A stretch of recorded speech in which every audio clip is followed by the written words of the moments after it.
Assalamualaikum warahmatullahi wabarakatuh. Saya Nanda Almahwati, NPM 214111073 dari kelas manajemen 21 gabungan. Di sini saya ingin memaparkan sedikit tentang akuntansi dalam konservasi lingkungan. Jadi, akuntansi dalam konservasi lingkungan adalah pendekatan yang menggunakan prinsip-prinsip akuntansi untuk mengukur, memantau, dan melaporkan dampak aktivitas ekonomi terhadap lingkungan. Untuk tujuan akuntansi dalam konservasi lingkungan adalah untuk mendorong praktik bisnis yang lebih berkelanjutan dan ramah lingkungan dengan mengukur aspek-aspek seperti emisi karbon, menggunakan sumber daya alam, dan dampak lainnya. Dengan menggunakan data akuntansi, perusahaan dan organisasi dapat mengelola dan melaporkan dampak lingkungan mereka sehingga dapat mengambil tindakan yang lebih bertanggung jawab terhadap lingkungan. Selanjutnya, ada beberapa konsep akuntansi yang relevan dalam konservasi lingkungan. Beberapa konsep utama meliputi yang pertama, biaya lingkungan. Ini mencakup biaya-biaya yang terkait dengan upaya pelestarian lingkungan, seperti biaya pengurangan emisi polutan, pengelolaan limbah, dan biaya restorasi lingkungan. Akuntansi biaya lingkungan membantu perusahaan mengidentifikasi dan mengelola investasi dan kewajiban lingkungan. Yang kedua, ada penilaian nilai lingkungan. Konsep ini melibatkan penilaian ekonomi, nilai aset lingkungan seperti hutan, lahan basah, atau keanekaragaman hayati. Ini membantu dalam menentukan dampak ekonomi aktivitas bisnis tersebut terhadap lingkungan. Yang ketiga, ada pengukuran emisi karbon. Mengukur dan melaporkan emisi gas rumah kaca dari kegiatan bisnis adalah konsep kunci dalam akuntansi lingkungan.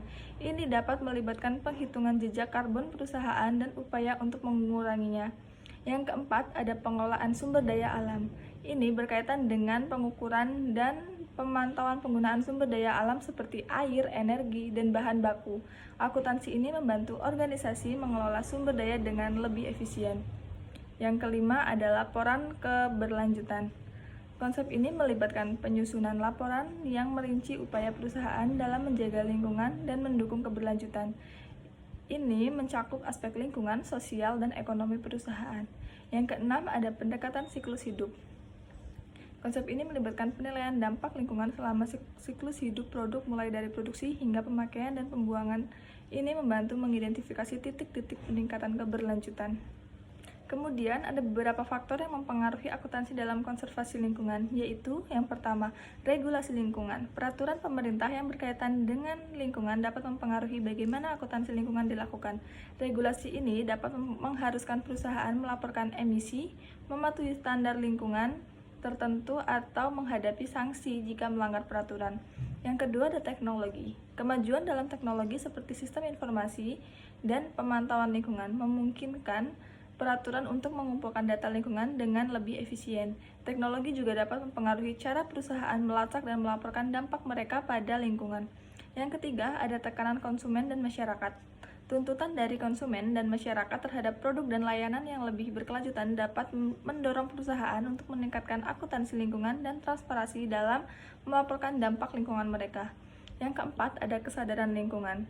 Kesadaran lingkungan yang semakin meningkat di antara pemangku kepentingan seperti investor, pemegang saham, dan karyawan dapat mempengaruhi permintaan untuk informasi lingkungan yang lebih baik melalui akuntansi. Yang terakhir, ada teori etika dan CSR. Prinsip-prinsip etika dan tanggung jawab sosial perusahaan atau CSR dapat mempengaruhi komitmen perusahaan terhadap konservasi lingkungan dan penggunaan akuntansi untuk melaporkan upaya tersebut. Semua faktor ini berperan dalam membentuk praktek akuntansi lingkungan dan sejauh mana perusahaan berkomitmen dalam konservasi lingkungan dan keberlanjutan. Sekian yang dapat saya paparkan mengenai akuntansi dalam konservasi lingkungan. Kurang dan lebihnya saya mohon maaf. Wassalamualaikum warahmatullahi wabarakatuh.